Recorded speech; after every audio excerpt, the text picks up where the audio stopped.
qu'il y ait des personnes qui soient exclusivement consacrées au sacerdoce et que les autres puissent avoir des champs, avoir de l'élevage et qu'ils puissent apporter la 10e partie de ce qu'ils font pour ceux qui travaillent au ministère, que ceux qui travaillent au sacerdoce.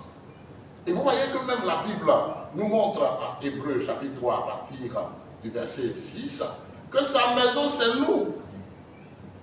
Donc, dans le corps de Christ, il y a des personnes qui sont à plein temps pour que le service puisse continuer, pour que l'œuvre puisse aller de l'avant, pour que l'évangile continue d'être annoncé. Donc, des personnes qui sont consacrées seulement à ça, eux, ils ne doivent pas avoir de champ. Vous voyez? Et les autres, eux, ils ont des champs, ils font de l'élevage et puis ils apportent ça pour que les autres, ceux qui sont dans le ministère, dans le sacerdoce, puissent manger.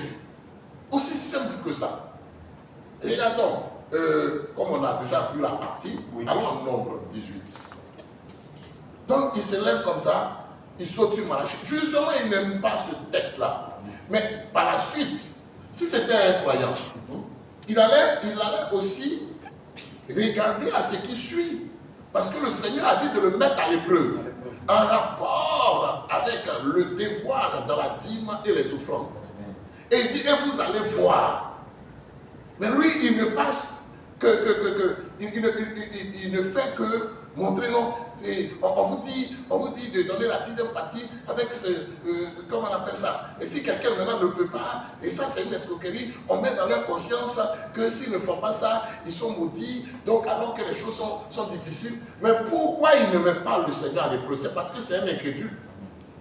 Le Seigneur a dit de le mettre à l'épreuve. La seule chose où il demande de le mettre à l'épreuve. Mais lui, justement, il trouve que c'est ça l'escroquerie.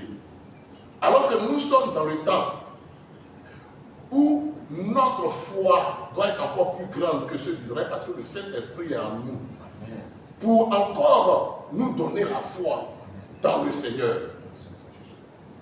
Et les fils de Dieu là, eux, quand ils sont assemblés, le Seigneur est au milieu d'eux. Selon Matthieu